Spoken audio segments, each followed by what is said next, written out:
Bonjour à tous, je m'appelle Laurence Dehon, fondatrice de la racinologie fondamentale. Je vous guide et vous accompagne pour une vie intérieure et extérieure plus harmonieuse.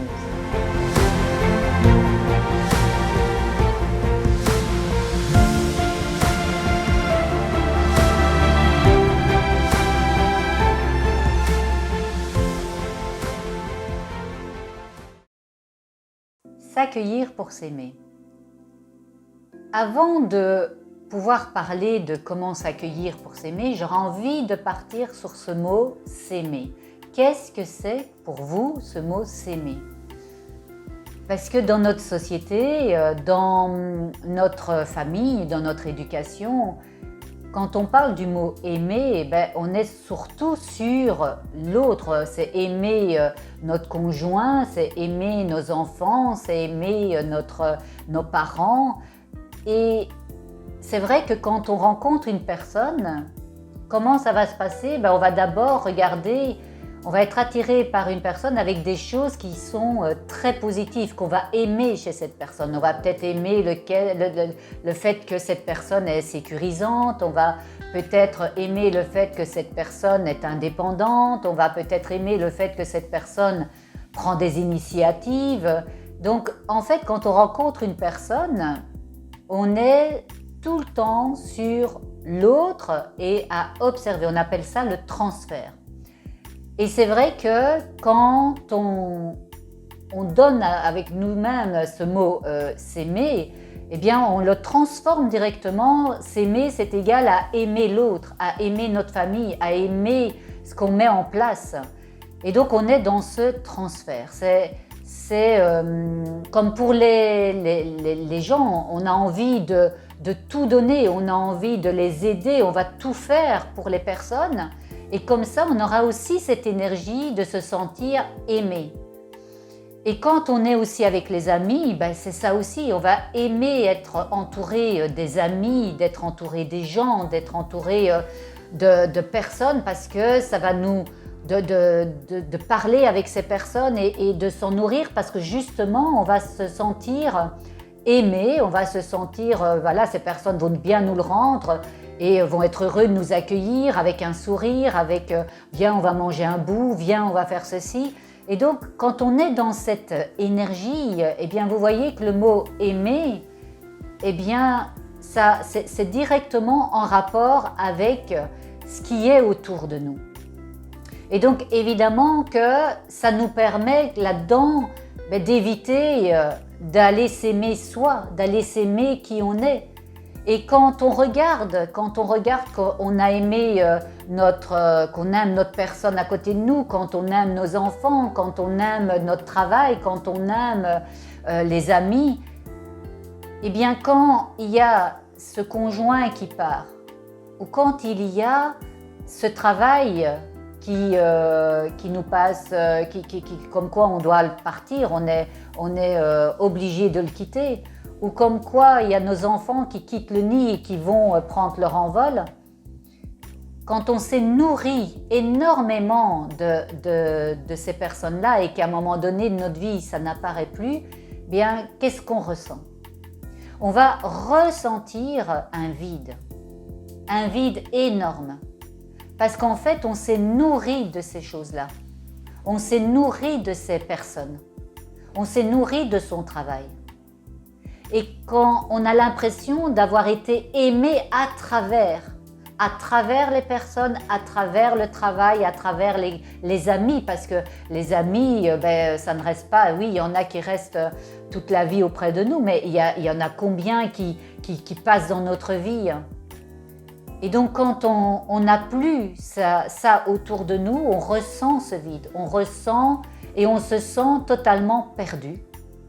Et on se retrouve avec nos blessures, on se retrouve avec nos souffrances, avec nos douleurs, parce que justement, on a été dans un transfert, on a vécu à travers. Et je peux vous le dire pour l'avoir vécu, puisque vous savez que j'ai vécu des deuils, pour l'avoir vécu, je peux vous dire que quand on vit ce vide, c'est difficile. on peut facilement tomber en dépression, on peut facilement tomber dans une solitude. Et c'est important justement de faire en sorte de ne pas être dans cette dépendance, parce que on dépend de la personne avec qui l'on vit, on dépend de notre travail. Quand le travail s'arrête parce qu'il y a une restructuration et qu'on doit trouver, et que là on est désemparé, ou quand on prend sa pension et qu'on a beaucoup vécu dans son travail et que du jour au lendemain on n'a plus d'appels, on n'a plus d'invitation à des repas, on n'a plus rien, là, qui a le téléphone qui reste sans sonner, eh bien là, on ressent ce vide aussi. Et avec les amis, si on était très attaché à des amis et que ces amis, pour une raison ou une autre, s'éloignent, eh bien là aussi, on va ressentir un vide. Et c'est là que je vous dis que nos souffrances, que les blessures, les émotions, les douleurs, ben, elles apparaissent, elles font surface. Et donc, qu'est-ce qu'il est intéressant de faire? Eh bien, il va falloir évidemment changer la dynamique, et c'est d'abord s'aimer soi, s'aimer qui on est. Et vous voyez, donc, on a tendance quand on dit, parce que moi depuis toute petite j'ai entendu ce mot, il faut s'aimer, vous savez, avec la religion, puisque j'ai quand même été dans une éducation religieuse. On parle de s'aimer les uns les autres. Vous voyez, on a tout de suite été dans cette dynamique d'aller sur l'autre. Mais une fois que l'autre n'est plus là, qu'est-ce qu'on fait? On va compenser. On va compenser. Quand on va ressentir ce vide, directement on va compenser. On va compenser dans la nourriture, on va compenser ou avec les médicaments si on est dans une dépression. On va aller voir les médecins, on va sentir que ça ne va pas bien. On va peut-être fumer beaucoup plus, on va peut-être boire beaucoup plus. On va peut-être devoir aller voir des gens, énormément de gens pour se sentir exister.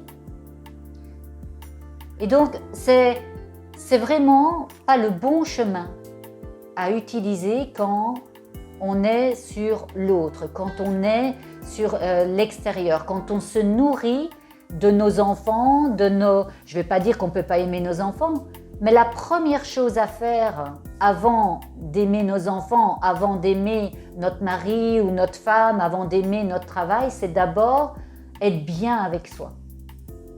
C'est vraiment d'abord s'aimer soi. Et c'est pour ça que tout à l'heure, je vous parlais de s'accueillir pour s'aimer. Parce que c'est la première chose à faire. C'est d'abord aller vous accueillir. Allez vous regarder. Et avant d'aller vous regarder avec des yeux positifs, il faut d'abord aller vous regarder avec tout ce qui vous met en souffrance. Donc tout ce qui ne va pas à l'intérieur de vous. Vos blessures, vos souffrances, vos douleurs, vos expériences que vous avez vécues. C'est d'abord ça qu'il faut aller accueillir. C'est d'abord accueillir tout ce qui a été des freins, tout ce qui a été négatif, tout ce qui est un poids pour vous. C'est d'abord ça qu'il faut accueillir. Et une fois que vous allez accueillir, alors quand je parle du mot accueillir, ça veut dire quoi?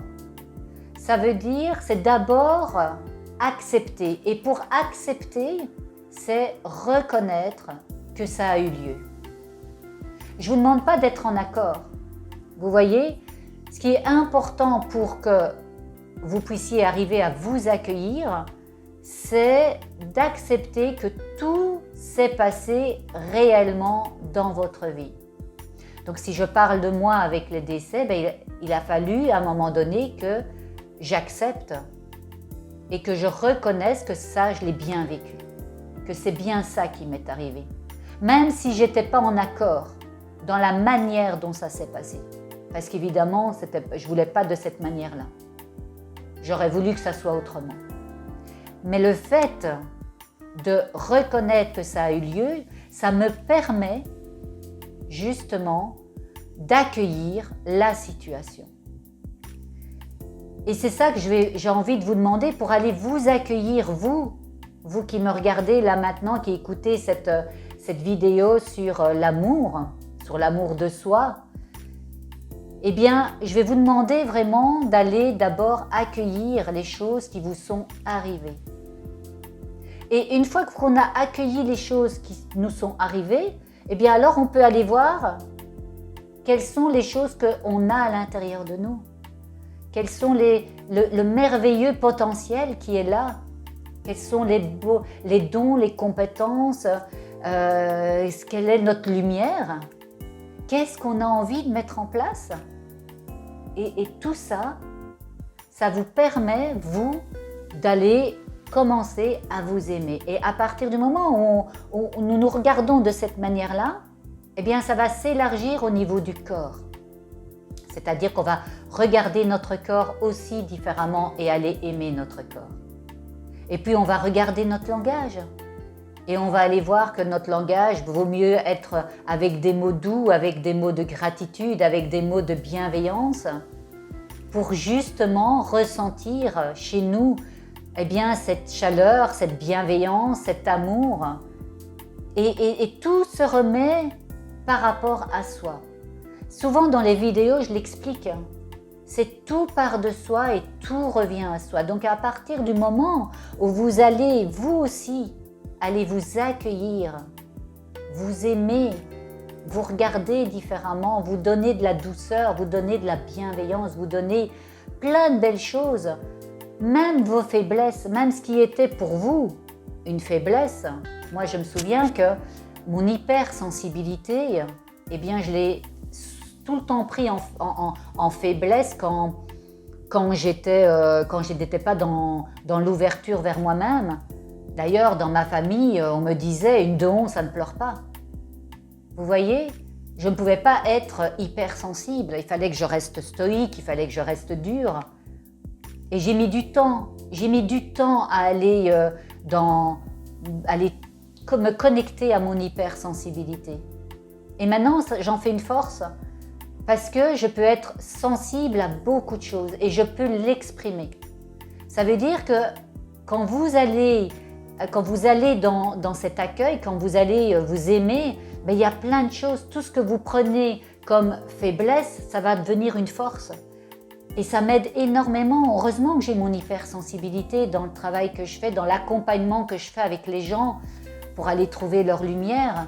Mon hypersensibilité, c'est important, c'est une clé dans ma façon d'être avec les gens. Donc, vous voyez que s'accueillir est hyper important. Et donc, c'est vraiment ça que j'ai envie aujourd'hui de vous partager. C'est, oui, que c'est bien d'aimer son mari, ses enfants, mais si vous vous aimez, vous d'abord, vous allez encore pouvoir donner plus, beaucoup plus, à votre mari, à votre femme, à vos enfants, à votre travail. Moi, professionnellement, c'est toujours un plaisir. J'ai vraiment, je ne vais pas avec des pieds de plomb, c'est toujours un amusement, c'est toujours quelque chose de nouveau.